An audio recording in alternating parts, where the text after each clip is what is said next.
படைக்கிறவன் மட்டும் கடவுள் இல்ல, பயிரிடுறவனும் கடவுள் தான். நாமெல்லாம் விவசாயின்னு காலரை தூக்கி விட்டுக்கிட்டு தெரியும். ஹாய் ஃப்ரெண்ட்ஸ், எல்லாருக்கும் வணக்கம். இன்றைக்கி நாம் என்ன பார்க்க போகிறோம்னா, ஒரு காடை பண்ணி ஆரம்பிக்கிறதுக்கு என்னென்ன தேவை, அதுக்கு எவ்வளவு செலவாகுன்றதை பார்க்க போகிறோம். இந்த காடை தொழிலை பொறுத்தவரை வாரம் 1000 காடை குஞ்சுகள் எடுத்து வளர்க்குறத நாங்கள் ஸ்டார்டிங்னு சொல்லுவோம்.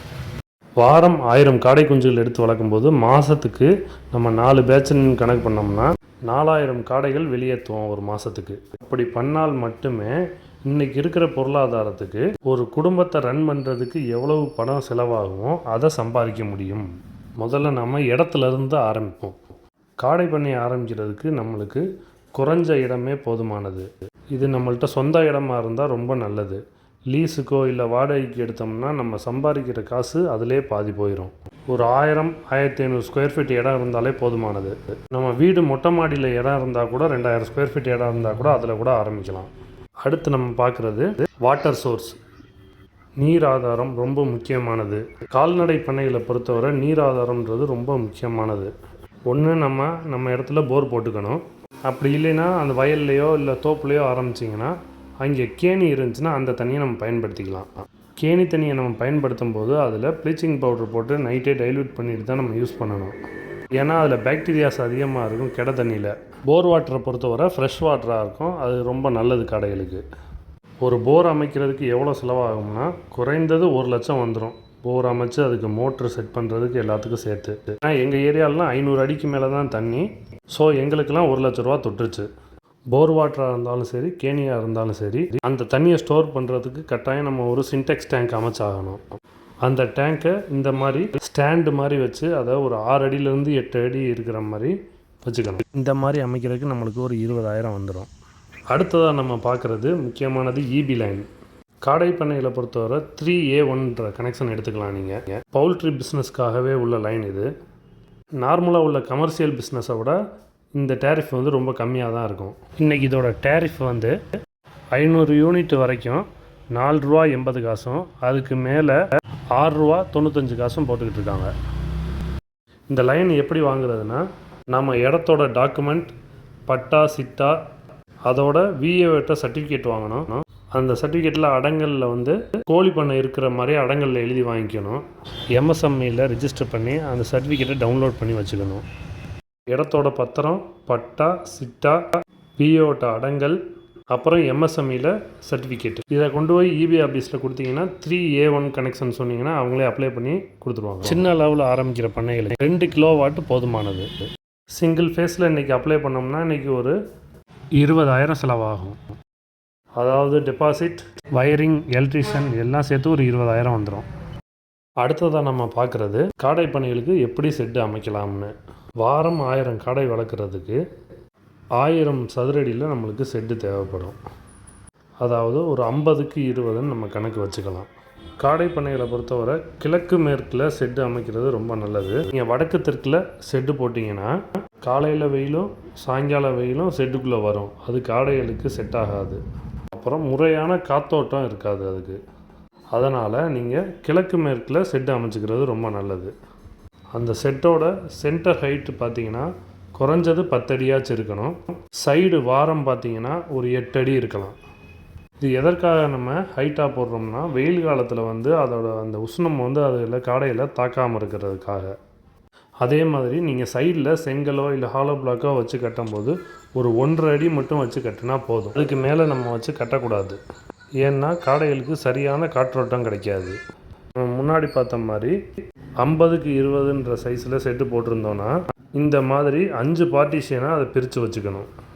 அதில் ஒரு ரூமை ப்ரூடிங்க்குன்னு தனியாக ஒதுக்கிடணும். அந்த ப்ரூடிங் ரூம்லேயே ஃபீடையும் நம்ம ஸ்டோர் பண்ணி வச்சுக்கலாம். அது போக 4 பேட்சுக்கு 4 ரூம் வந்து தனித்தனியாக ரெடி பண்ணி வச்சுக்கணும். ஏன்னா வாரத்துக்கு ஒரு பேட்ச் மீன், மாதத்துக்கு 4 பேட்சுக்கு 4 ரூம். அதே மாதிரி அதோட வாசல்களை வடக்கு பார்த்து வச்சுக்கிறது வாஸ்துப்படியும் ரொம்ப நல்லது. இந்த வீடியோவில் வர்ற மாதிரி 5 பார்ட்டிஷனாக பிரிச்சுக்குங்க. அதில் 4 பார்ட்டிஷனை வந்து பெரிய கடைகளுக்கும், ஒரு பார்ட்டிஷனும் ப்ரூடிங் ரூமாகவும் பிரித்து வச்சுக்கோங்க. இந்த ஒரு பார்ட்டிஷனோட அளவு வந்து 20க்கு 10, அதாவது 200 ஸ்கொயர் ஃபீட்டு. ஸ்கொயர் ஃபீட்டுக்கு 5 காடை மீன், 200 ஸ்கொயர் ஃபீட்டுக்கு 1000 காடைகள் வளர்க்கலாம். அதுக்கப்புறம் இந்த ஷெட்டு அமைக்கிறதுக்கு எவ்வளோ செலவாகுன்றதை பார்ப்போம். இந்த அளவு ஷெட்டு அமைக்கிறதுக்கு ஷெட்டுக்கு மட்டும் 1,30,000 வரும். அதுக்கப்புறம் தளம் போடுறது, சைடில் கல் வச்சு கட்டுறது, எல்லாம் சிவில் ஒர்க்கு சேர்த்தோம்னா அதுக்கு ஒரு 1,00,000 வரும். இந்த ஷெட்டை சுற்றி பிவிசி கோட்டட் மெஸ் வச்சு அடைக்கிறதுக்கு ஒரு 30,000 வரும். போக டோரு, எல்லா டோரும் ஒரு மொத்தம் 3 டோர் வச்சோம்னா அதுக்கு ஒரு 20,000 வரும். அதுக்கப்புறம் எலக்ட்ரிஷியன், ப்ளம்பிங் எல்லாம் சேர்த்து ஒரு 20,000 வரும். டோட்டலாக பட்ஜெட் பார்த்திங்கன்னா 3 லட்ச ரூபா வரும். 1000 ஸ்கொயர் ஃபீட்டு ஷெட்டு. அதாவது இந்த ஷெட்டோட அமைப்பில் கிழக்கு சைடும் மேற்கு சைடும் ஆஸ்பெட்டாஸ் இல்லை ஆலோ பிளாக் வச்சு கட்டிட்டு நடுவில் பார்ட்டிஷனுக்கு பிவிசி கோட்டட் மெஸ்ஸை யூஸ் பண்ணிக்கலாம். ஷெட்டு போட்டு முடிச்சதுக்கப்புறம் கட்டாயம் அதை அளந்துக்கிட்டு அதுக்கு ஏற்ற மாதிரி தார்பாலின் வாங்கி கட்டிடணும். மழை காலத்துலேயும் குளிர் காலத்துலேயும் அவசியம் தேவைப்படும். அந்த தார்பாலினுக்கு இந்த ஷெட்டு அளவுக்கு கனெக்ட் பண்ணோம்னா ஒரு 20,000 வரும். ஷெட்டுக்கு எவ்வளோ செலவாகுன்றதை பார்த்துட்டோம். அடுத்து எக்யூப்மெண்ட்ஸ். இந்த அளவு காடை பண்ணைக்கு என்னென்ன எக்யூப்மெண்ட்ஸ் தேவைப்படும்னு பார்ப்போம். ப்ரூடிங் ஷீட் இல்லை ப்ரூடிங் கார்டுன்னு சொல்லுவோம். அது 1.5 அடிக்கு 40 அடி தேவைப்படும். அதோட ரேட் 2,400 வரும். அடுத்து ஐஆர் பல்ப் 250 வாட்ஸில் ஒரு 5 பல்ப் தேவைப்படும். அது ஒரு 3,000 வரும். 6 ஃபீடரில் ஒரு 5 தேவைப்படும்.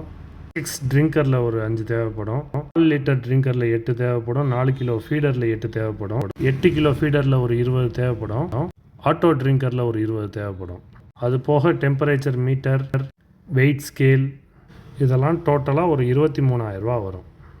இதில் போட்டிருக்க ரேட்டுக்கே எக்யூப்மெண்ட்ஸ் சப்ளை பண்ணிக்கிட்டு இருக்கோம். உங்களுக்கு தேவைனாலும் நீங்கள் கான்டெக்ட் பண்ணி வாங்கிக்கலாம் எங்கள்கிட்ட. இது வரைக்கும் பார்த்தது ஃபிக்ஸடு கேபிட்டல் இன்வெஸ்ட்மெண்ட்டுன்னு சொல்லுவோம்.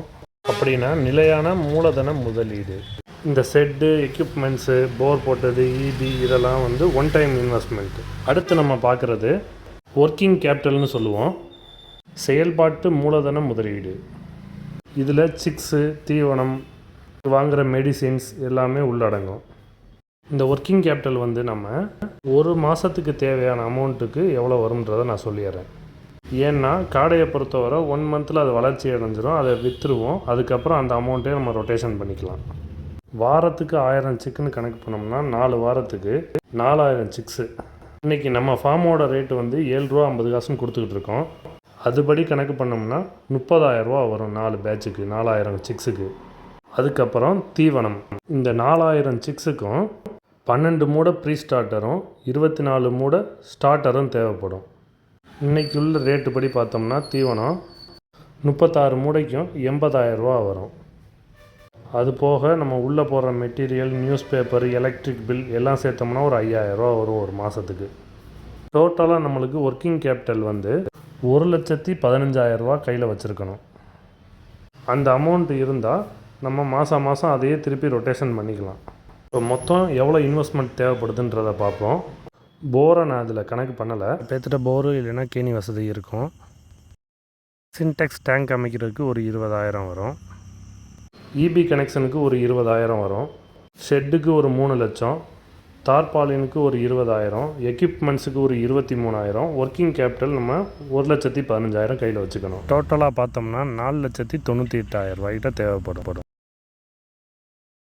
இந்த அமௌண்ட் இன்வெஸ்ட் பண்ணால் நம்ம மாதம் 25,000லேருந்து 30,000 கன்ஃபார்மாக சம்பாதிக்க முடியும். அது எப்படின்னா வாரம் 1000 சிக்கு நம்ம எடுத்து வளர்ப்போம். அதில் மார்டாலிட்டி போக 950 காடைகள் வெளியேற்றினாலும் வாரத்துக்கு அந்த காடையை 38 ரூபாய்னு மார்க்கெட்டில் விற்றோம்னா, நான் சொல்கிறது ஆவரேஜ் ரேட்டு தாங்க. ஏன்னா 45 ரூபாய்க்கும் போகும், 35 ரூபாய்க்கும் போகும். 950 காடையை 36,000 விற்கலாம். அப்போ 4 வாரத்துக்கு 1,44,000 வரும்.